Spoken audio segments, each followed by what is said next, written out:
Bharatiya Janata party जिला कार्यालय पर प्रेस वार्ता का आयोजन किया गया। इस दौरान जिला अध्यक्ष सत्येंद्र पाराशर ने जमकर कांग्रेस सरकार पर हमला बोला। प्रेस वार्ता में पाराशर ने कहा कि कांग्रेस सरकार ने जनता को लूटने का काम किया है। कांग्रेस सरकार हमेशा अपने कार्यों में विफल रही है।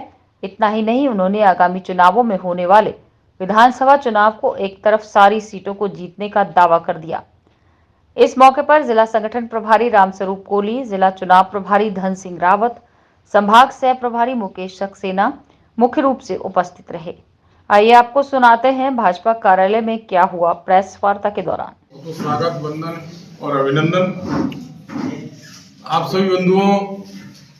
इस समय पर जो चुनाव चल रहा है उस चुनाव के संदर्भ में हम इस आगामी जो 6 महीने हैं उसके अंदर हम 3 बार दिवाली मनाएंगे।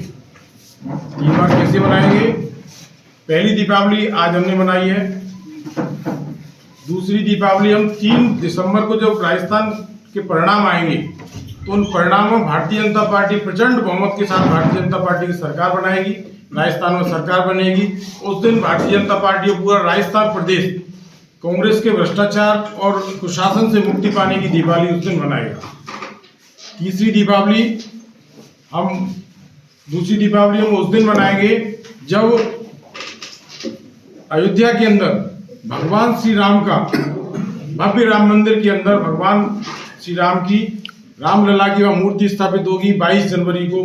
उस दिन भी पूरे देश भर के अंदर दिवाली मनाई जाएगी। उस दीपावली के लिए भी अग्रिम आपको पहले से शुभकामनाएं। उसके बाद जब लोकसभा का जो आम चुनाव आएगा उसमें भी भारतीय जनता पार्टी प्रचंड बहुमत के साथ सरकार बनाने जा रही है। उस दिन भी हम सब लोग दीपावली मनाएंगे। बंधुओं, हम सब लोगों को पता है कि राजस्थान में चुनाव चल रहा है और चुनाव में ये चुनाव सत्य और असत्य, धर्म और अधर्म के बीच में है। राजस्थान में जिस तरीके से भ्रष्टाचार बढ़ा पिछले 5 वर्ष के अंदर, महिलाओं पर अत्याचार हुए, बेरोजगारी की दर बहुत बड़ी, युवा हमारे बेरोजगार हैं और उनको जब रोजगार मांगने के लिए जाते हैं उनको लाठी वगैरह पड़ती हैं। महिलाओं के साथ में जो अत्याचार की घटनाएं वो बढ़ी।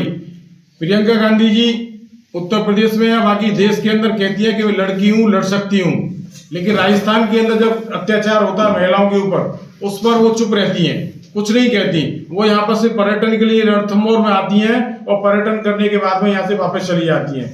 यानी कि राजस्थान के साथ में कांग्रेस हमेशा दोयम दर्जे का व्यवहार करती है। कांग्रेस ने झूठे वादे जनता के बीच में किए हैं, जनता को लोक लुभावन वादों में फंसाने का प्रयास किया है, लेकिन जनता सब जानती है। जनता उनके इस प्रकार के वादों के अंदर नहीं आएगी। जनता के जो बिजली की दरें बढ़ाने का मुद्दा था, बिजली के दरें आपने देखा होगा कि जब कांग्रेस सरकार आई थी उस समय उन्होंने कहा था कि बिजली की दर नहीं बढ़ेगी, लेकिन पिछले 5 साल के अंदर लगभग 4 से 4.5 रुपये पर यूनिट बिजली की दरें बढ़ाई गई। पेट्रोल हमारे यहाँ पर सबसे महंगा है राजस्थान के अंदर, पूरे देश भर के अंदर अगर पेट्रोल डीजल की कीमतों में देखा जाए तो हमारे यहाँ सबसे महंगा है। हम सब लोग जो आम उपभोक्ता है वो सबके सब उत्तर प्रदेश की ओर मुंह ताकते हैं और उत्तर प्रदेश से अपनी टंकियों को फुल करा के लाते हैं।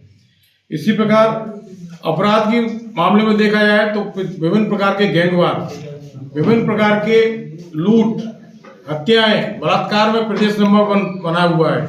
हमारे यहाँ पर अगर देखा जाए तो हमारी जो राजधानी है जिसे हम पिंक सिटी बोलते हैं, उसके अंदर जो सौहार्दपूर्ण वातावरण था उसके अंदर आपने देखा होगा किस प्रकार से गैंगवार की घटनाएं होती हैं। जो होटल है उनके अंदर खुलेआम गोलीबारी की घटनाएं होती हैं। आमजन यानी कि सुरक्षित नहीं है। इन सब के विरोध में